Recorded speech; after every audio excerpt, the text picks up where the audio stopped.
à toutes et à tous, c'est Kanna et vous l'aurez remarqué, la vidéo d'aujourd'hui se passe dans un contexte un petit peu différent, donc vous m'excuserez si la qualité de lumière et de son n'est pas pareille que d'habitude.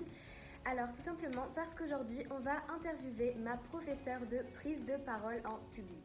Alors comme la plupart d'entre vous le savent sûrement déjà, je suis en plein milieu d'une année d'échange aux États-Unis et une des grandes différences que j'ai pu remarquer par rapport à ici et la France, c'est le choix des matières que l'on peut choisir. Ici c'est beaucoup plus libre et les matières sont vraiment différentes de celles qu'on peut avoir en France. Du coup, je me suis dit que ça pourrait être intéressant d'interviewer une prof de prise de parole en public puisque c'est un sujet qui m'intéresse énormément, la parole en public. C'est vraiment quelque chose que j'adore étudier et que j'adore pratiquer. Alors bien sûr, l'interview se fera en anglais, mais comme je suis gentille, je vais vous sous-titrer ça bien entendu. Alors on peut commencer. Let's go! So first of all, can you introduce yourself? Sure. Hi, my name is Rachel Musica. I teach English and public speaking at Kanna High School in Cannonsburg, Pennsylvania. Okay. Why did you decide to become a public speaking teacher? Well, I am an English teacher, first of all, so that's what my experience has been thus far. I've also taught students with special needs in the past as well. Public speaking really appeals to me because I think that it's something that can benefit everyone. Whether you're going into the business world, whether you're going to college, whether you're going straight to work in a trade or industry, if you can be a proficient public speaker, it can take you very far in life. Okay, thank you. What is your background with public speaking?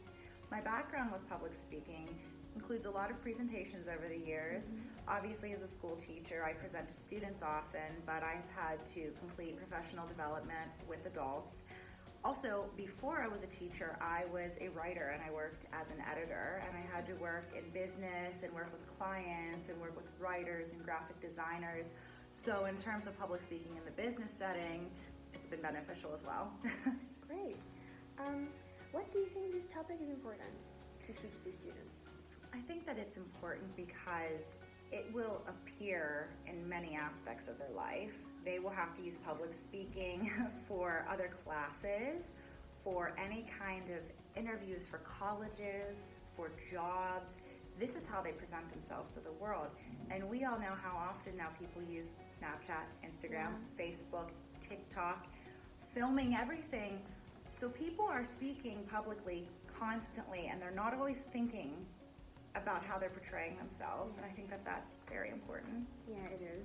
I totally agree with you. How would you describe the way you teach? My style, and you can tell me because you're my student, I think I'm very flexible, I'm open-minded. Yes. I want students to come to conclusions on their own. I'm not going to tell them this is the right or wrong answer, but I want them to think. I want them to be exposed to new ideas. Yeah. What are the basic mistakes that beginners in public speaking often make? I do think there's a bit of overthinking that people tend to do. Yeah. They tend to get trapped in their mind and think, everyone's looking at me. A mistake like this has never been made before. I'll never recover. All of that's false. You will recover. We've all made mistakes. It's supposed to be tough. That's why you do it. If you had to give 3 advices to someone who knows nothing about public speaking, what would you tell him or her? I would say, first of all, take a moment and think. It's fine to take a moment and collect your thoughts.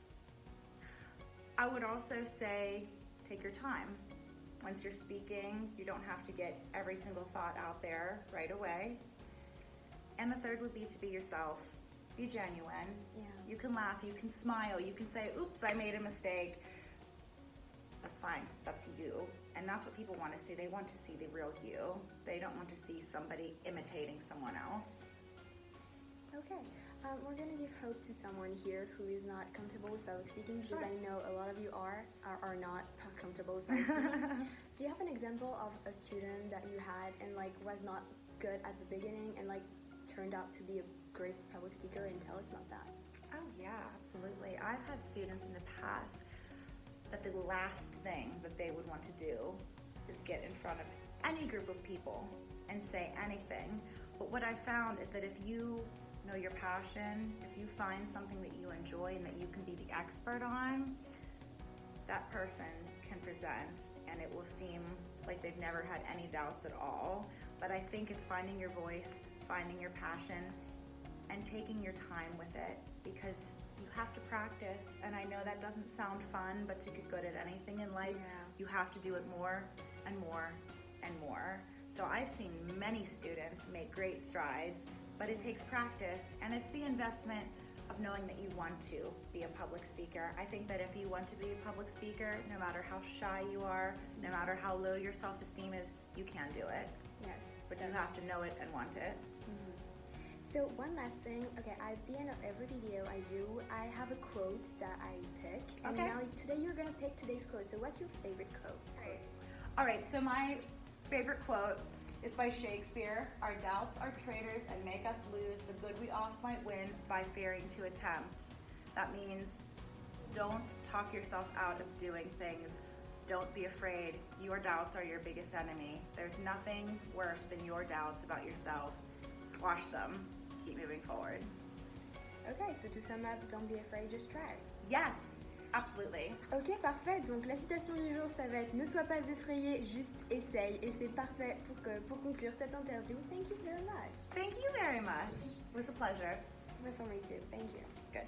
Ok, donc on va se retrouver pour la prochaine vidéo. J'espère que cette vidéo vous aura plu et que vous en aurez appris un peu plus sur comment on enseigne la prise de parole en public aux États-Unis et un peu les raisons pour lesquelles elle a décidé d'enseigner cette matière. Donc voilà, j'espère que ça vous aura plu et au revoir.